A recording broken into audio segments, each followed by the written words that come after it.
l'homme qui a fait rire l'Europe. Bienvenue sur la chaîne Les Célébrités. Aujourd'hui, nous vous emmenons dans un voyage hilarant et émouvant à travers la vie d'Aldo Maxione, l'icône comique qui a conquis des millions de cœurs en Europe avec une simple démarche chaloupée, un clin d'œil malicieux et une théâtralité exubérante. Dans les années 1970, cet Italien au charisme débordant a transformé le cinéma français et italien avec son humour absurde et son allure de séducteur fanfaron. Surnommé Aldo la classe, il était à la fois une sensation populaire et un cauchemar pour certains réalisateurs. Mais une fois les projecteurs éteints, l'homme derrière le masque a choisi le silence, laissant derrière lui une énigme: pourquoi une star si brillante s'est-elle retirée au sommet de sa gloire? Dans cette vidéo, nous allons explorer la vie d'Aldo Maxione, de ses débuts modestes à Turin à son apogée sur les écrans européens, en passant par ses collaborations légendaires, ses conflits en coulisses et sa retraite mystérieuse à Saint-Paul-de-Vence. Préparez-vous à rire, à être ému et à découvrir les secrets d'un clown triste qui a marqué une époque. Alors, abonnez-vous, activez la cloche, et plongez avec nous dans l'histoire de l'homme à la démarche inoubliable. Partagez votre moment préféré d'Aldo dans les commentaires. C'est parti! Les origines d'un clown, une enfance à Turin. Aldo Maxione naît le 27 novembre 1935 dans une famille ouvrière de Turin, une ville industrielle du nord de l'Italie. Dans le quartier populaire de San Salvario, où les usines dictent le rythme de vie, le rire est une denrée précieuse. Fils d'un ouvrier et d'une mère au foyer, Aldo grandit dans un foyer modeste mais chaleureux, où ses pitreries deviennent rapidement une source de joie. Dès son plus jeune âge, il montre un talent naturel pour l'imitation, transformant la table familiale en une scène improvisée. Ses idoles? Non pas les chanteurs d'opéra ou les footballeurs, mais les géants d'Hollywood, l'énergie frénétique de Jerry Lewis, le charme suave de Clark Gable et les mimiques burlesques de Charlie Chaplin. Aldo ne se contente pas d'imiter, il analyse.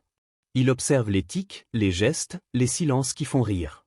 À 15 ans, il amuse ses camarades en parodiant les professeurs ou en exagérant les manières des passants dans les rues de Turin. Ce sens aigu du timing comique devient sa marque de fabrique.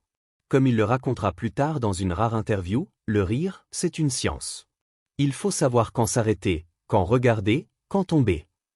Cette intuition précoce le distingue dans un environnement où les opportunités artistiques sont rares. À la fin des années 1950, Aldo saisit sa première chance lors d'un radiocrochet local, un concours de talent radiodiffusé qui préfigure les émissions modernes comme The Voice. Sa performance, mêlant chansons parodiques et mimiques hilarantes, lui vaut une victoire éclatante. Ce succès lui ouvre les portes d'un théâtre local à Turin, où il peaufine son article. Sur les planches, il expérimente avec des chutes exagérées, des grimaces outrancières et des silences calculés, captivant un public avide de légèreté dans une Italie encore marquée par l'après-guerre. Ce théâtre devient son laboratoire, où il forge une présence scénique brute et magnétique. Les Brutaux ou l'explosion d'une énergie anarchique. Au début des années 1960, Aldo rejoint un groupe qui va définir la première phase de sa carrière, les Brutaux. Ce quintet déjanté, composé d'Aldo, Gianni Zulo, Ettore Bruno, Jacques Guérini et Elio Piatti, est un cocktail explosif de rock'n'roll, de burlesque et de parodie. Leur style? Un mélange de sketchs absurdes, de chutes spectaculaires et de costumes ridicules, ponctués de chansons parodiques. Les Brutaux ne se contentent pas de divertir, ils provoquent le chaos, tombant de chaises, se jetant contre les murs, et interrompant leurs chansons par des blagues inattendues. Le groupe devient rapidement une sensation en Italie, puis en France, où leur énergie anarchique résonne avec la contre-culture des années 1960.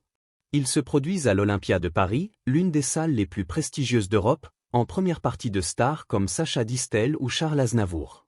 C'est lors d'un de ces spectacles qu'Aldo dévoile sa démarche Maxione, un pas ridicule, torse bombé, hanches balancées, qui parodie la virilité machiste tout en invitant le public à rire de l'ego.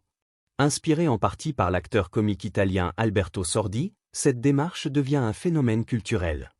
Les tabloïds français le surnomment Aldo la classe, une expression mêlant ironie et affection. La démarche Maxione transcende les frontières. Les écoliers l'imitent dans les cours de récréation, les émissions de variété françaises en font des sketchs, et elle devient un symbole de l'humour absurde. Les Brutaux, avec Aldo comme figure centrale, incarnent une époque où la comédie se veut exubérante, physique et sans limite. Mais pour Aldo, ce n'est qu'un prélude. Le cinéma l'attend, prêt à transformer ce clown de scène en une icône des écrans. L'âge d'or, une star du cinéma burlesque. Au tournant des années 1970, Aldo Maxion passe des planches au grand écran, porté par une vague de comédie burlesque qui domine le cinéma européen. En 1970, le réalisateur acclamé Claude Lelouch repère son talent unique et lui offre un rôle dans Le Voyou, un polar sombre avec Jean-Louis Trintignant. Aldo y incarne un personnage secondaire, mais sa capacité à voler la vedette avec un simple regard ou un geste exagéré impressionne. Lelouch, séduit par son charisme, le rappelle 2 ans plus tard pour L'Aventure, c'est l'Aventure, 1972, une comédie criminelle loufoque avec Lino Ventura, Charles Denner et Jacques Brel. Dans ce film, devenu culte, Aldo brille dans une scène où les personnages imitent collectivement sa fameuse démarche. Ce moment, où fiction et réalité se confondent, cristallise son statut. Aldo n'est plus seulement un acteur, il est un phénomène. Le film attire des millions de spectateurs à travers l'Europe, et la démarche Maxion devient un symbole de l'humour universel, transcendant les barrières linguistiques. Entre 1975 et 1982, Aldo devient omniprésent dans le cinéma français et italien. Ses collaborations avec Pierre Richard marquent l'apogée de sa carrière. Dans Je suis timide, mais je me soigne, 1978, il joue un faux dandy aux côtés de Richard, un héros maladroit.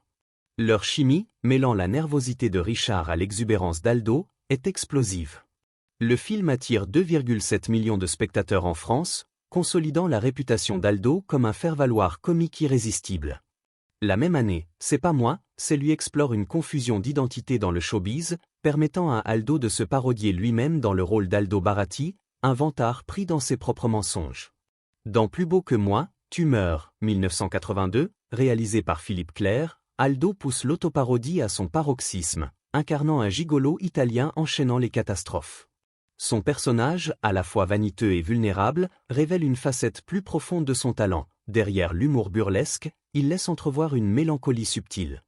Les critiques, souvent divisés, commencent à reconnaître la complexité de ses performances, même si certains persistent à voir en lui un simple bouffon. La 7e compagnie, un rôle culte et des tensions en coulisses. Rien ne définit mieux l'héritage d'Aldo Maxion que son rôle de Tassin dans Mais où est donc passée la 7e compagnie ? 1973, réalisé par Robert Lamoureux. Ce film burlesque, suivant 3 soldats français maladroits tentant d'échapper aux Allemands pendant la Seconde Guerre mondiale, devient un phénomène culturel, attirant plus de 4 millions de spectateurs. Aldo y incarne Tassin, un soldat charmant mais totalement incompétent, dont la réplique « Chef, j'ai glissé, chef » entre dans la légende. Cette phrase, répétée dans les cafés et les cours d'école, fait de Tassin une figure archétypale de la comédie française. Mais derrière le succès, les coulisses sont tumultueuses. Aldo, connu pour son amour de l'improvisation, s'oppose régulièrement à Jean Lefebvre, Pithiviers, et à Lamoureux, qui privilégie une approche rigoureuse. Ses blagues spontanées et ses écarts hors scénario exaspèrent l'équipe. Une anecdote devenue légendaire illustre ces tensions. Après une réprimande de Lamoureux pour avoir gâché une prise, Aldo, toujours en costume de soldat, quitte le plateau et erre dans la campagne normande. Il finit dans un café, d'où il appelle le producteur Alain Poiré pour exiger une limonade et des excuses. Poiré envoie une voiture et la limonade, mais Lamoureux reste inflexible.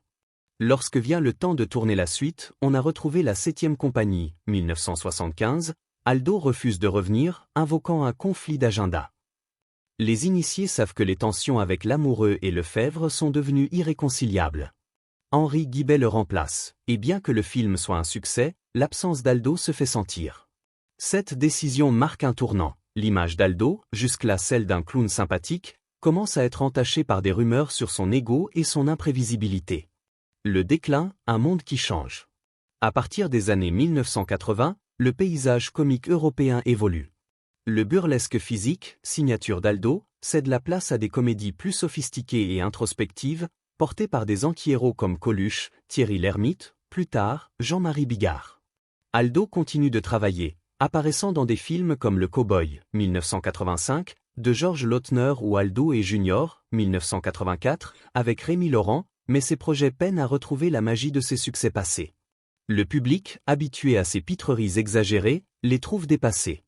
En 1986, Pizzaiolo et Mozzarella, une comédie musicale ambitieuse, tente de relancer sa carrière.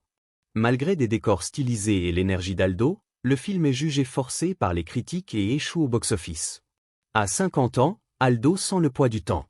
Son personnage d'Aldo la classe, avec sa démarche fanfaronne et ses phrases toutes faites, devient une relique d'une époque révolue. Les directeurs de casting, à la recherche de talents plus dociles, se tournent vers de nouvelles stars. En 1991, un hommage inattendu vient d'Albert Uderzo, qui caricature Aldo dans Astérix, la rose et le glaive sous les traits d'un légionnaire romain vaniteux, marchant avec la célèbre démarche.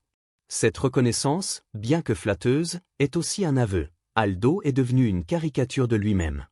Sa dernière apparition notable, dans Travaux, on sait quand ça commence. 2005, de Colin Serrault, le voit jouer un carleur vaniteux, un rôle teinté d'ironie et de mélancolie. Les rires se font plus discrets, remplacés par une nostalgie douce amère. La ferme célébrité, une dernière révérence sous les projecteurs. En 2010, à l'âge de 75 ans, Aldo Maxion stupéfie ses fans et les observateurs du milieu en participant à La Ferme Célébrité, une émission de télé-réalité française diffusée sur TF1 et tournée dans une réserve animalière en Afrique du Sud. À une époque où la télé-réalité est dominée par des stars éphémères et des provocateurs médiatiques, la présence d'Aldo semble anachronique. Entouré de figures comme Michael Vendetta, un autopromoteur controversé, David Charvet, ex-star d'Alerte à Malibu, et Kelly Bochanko, ancienne Miss Paris, Aldo détonne avec ses lunettes de soleil emblématiques, son accent italien prononcé et sa démarche chaloupée, intacte malgré les années. Dès son arrivée, Aldo se distingue par son charisme d'un autre temps. Les jeunes candidats, souvent nés bien après l'apogée de sa carrière, ne savent pas toujours qui il est. C'est qui ce grand-père rigolo ? Lance Vendetta lors du premier épisode, provoquant un éclat de rire dans le public. Mais Aldo, avec son humour spontané et ses manières raffinées, conquiert rapidement le groupe. Lors des repas collectifs, il régale ses camarades avec des anecdotes de ses années à l'Olympia, imitant Jacques Brel ou racontant ses disputes avec Robert Lamoureux. Une scène mémorable le montre en train de parodier sa propre démarche pour apaiser une querelle entre Bochanko et Vendetta, transformant une dispute en fou rire général. Pourtant, l'émission est loin d'être une promenade de santé. Conçue pour pousser les participants dans leur retranchement, La Ferme Célébrité impose des tâches physiques ardues. Traire des chèvres, nettoyer des enclos, transporter des sacs de grains sous un soleil écrasant. Aldo, qui n'a jamais été un athlète, même à son apogée, lutte visiblement. Les caméras capturent ses grimaces comiques alors qu'il tente de traire une chèvre récalcitrante, ou ça tout après avoir inhalé la poussière d'une porcherie. C'est pas un plateau de cinéma, ça, plaisante-t-il, provoquant les rires de l'équipe technique. Mais derrière l'humour, sa fatigue est palpable. À 75 ans, les douleurs dorsales chroniques et les problèmes de mobilité rendent chaque tâche plus difficile. Au 7e jour, Aldo craque. Dans un moment émouvant filmé au crépuscule, il s'assoit sur une botte de foin, regarde la caméra et déclare, la voix tremblante mais toujours teintée d'humour, une semaine ici, et il me faudra 4 semaines chez le médecin. Je ne peux plus continuer, mes amis. Son départ, annoncé lors d'un conseil nocturne, bouleverse les autres candidats. Kelly Bochanko, en larmes, le serre dans ses bras, tandis que Charvet confie, il nous a appris à rire de nous-mêmes. TF1 diffuse un montage poignant de ces moments forts, accompagné de Ti Amo d'Umberto Tozzi, montrant Aldo dansant maladroitement avec une chèvre ou racontant des blagues autour du feu. Mais Aldo ne part pas sans un dernier coup d'éclat. Dans un geste digne de son héritage comique, il nomme Michael Vendetta chef de la ferme, un choix controversé qui plonge le groupe dans le chaos. Les tabloïds s'emparent de l'histoire, certains y voyant une blague subtile, d'autres un acte de provocation calculé. C'était du pur Aldo, commente le producteur de l'émission dans une interview ultérieure. Il a quitté la ferme comme il a vécu sa carrière, avec un sourire en coin et un peu de chaos. Les réseaux sociaux s'enflamment, les fans nostalgiques inondant Twitter de messages comme « Aldo, t'es toujours la classe » ou « Revenez, Tassin ». Cet épisode marque la dernière apparition publique majeure d'Aldo. Pour beaucoup, c'est une révérence digne d'une légende, un rappel de son génie comique même dans un format aussi improbable que la télé-réalité. Mais pour Aldo, c'était aussi une expérience révélatrice. Dans une interview rare accordée à Téléstar peu après l'émission, il confie « J'y suis allé par curiosité, pour voir si je pouvais encore faire rire. Mais j'ai réalisé que mon temps est ailleurs, loin des caméras. » Ce moment, à la fois drôle et poignant, encapsulait la dualité d'Aldo, un clown éternel, mais un homme prêt à tirer sa révérence. Chapitre 7, Le silence choisi, une vie à Saint-Paul-de-Vence. Après La Ferme Célébrité, Aldo Maxion disparaît presque totalement du paysage médiatique, choisissant une vie de quasi-reclus à Saint-Paul-de-Vence, un village pittoresque des Alpes-Maritimes, perché entre mer et montagne. Ce havre de paix, avec ses ruelles pavées, ses galeries d'art et ses oliveraies, contraste avec l'effervescence des plateaux de cinéma et des scènes de l'Olympia. À près de 90 ans, Aldo vit entouré de sa femme, Nathalie, son rock depuis les années 1960 et de quelques proches.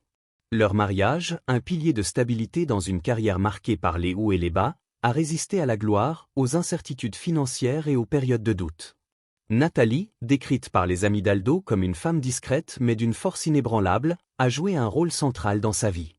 Dans les années 1970, elle gérait les contrats, organisait les déplacements et protégeait Aldo des excès de la célébrité. Aujourd'hui, elle est son aide-soignante à temps plein, l'accompagnant face aux douleurs dorsales chroniques et aux problèmes de mobilité qui limitent ses déplacements. Nathalie est ma démarche m'actionne, plaisante Aldo dans une lettre à un ami, révélant que son humour reste intact. Dans l'intimité de leur maison, il exécute parfois sa fameuse démarche pour la faire sourire, un rituel privé qui contraste avec les foules d'autrefois. Aldo refuse les invitations à des festivals, des rétrospectives ou des émissions nostalgiques. « J'ai eu mon moment. Laissez briller les nouveaux », confie-t-il à un proche en 2015. Cette décision, loin d'être motivée par l'amertume, reflète une acceptation tranquille de la fin d'une ère. La biographie Aldo m'actionne, La classe, 2015, préfacée par Claude Lelouch, offre un aperçu rare de son état d'esprit.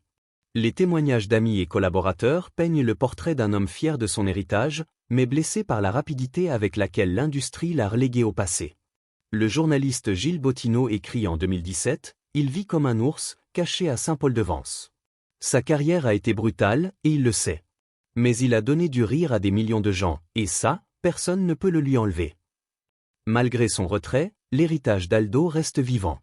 Les rediffusions de Mais où est donc passée la 7e compagnie attirent encore des millions de téléspectateurs en France, et des extraits de ses films circulent sur YouTube, où une nouvelle génération découvre Aldo la classe. Des fans partagent des montages de sa démarche sur TikTok, tandis que des mèmes reprennent Chef, j'ai glissé, Chef, dans des contextes modernes. Lors d'un festival à Nice en 2018, une projection spéciale de l'aventure, c'est l'aventure attire une foule intergénérationnelle, prouvant que son humour transcende les époques. Aldo lui-même reste distant de cette renaissance numérique. Selon Nathalie, il lit parfois les lettres de fans, mais préfère jardiner ou écouter des disques de jazz italien, comme ceux de Paolo Conte, dans leur maison baignée de lumière méditerranéenne.